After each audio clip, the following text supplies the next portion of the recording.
always doing hammer curls, but your arms still look like SpongeBob's? Don't worry, I've got the solution for you. Backed by science, arm muscles are divided into two main parts, the bicep and the tricep.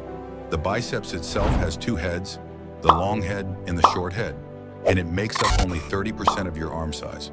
The triceps, on the other hand, makes up a massive 70% of your arm size.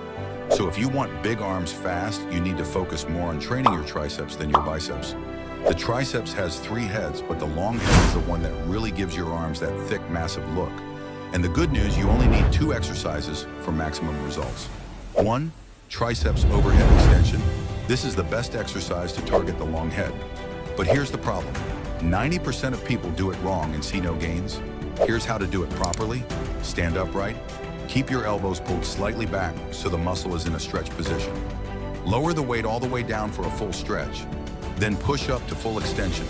This full stretch and contraction is what builds serious size.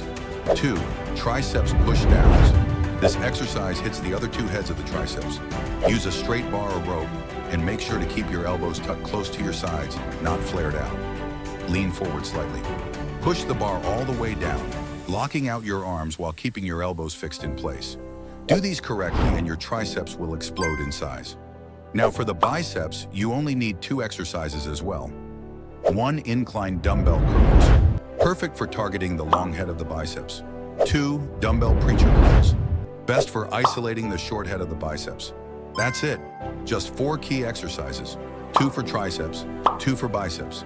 Do them consistently for 1 month, and I guarantee you'll see a huge difference in your arms. And don't forget to subscribe so you never miss new tips.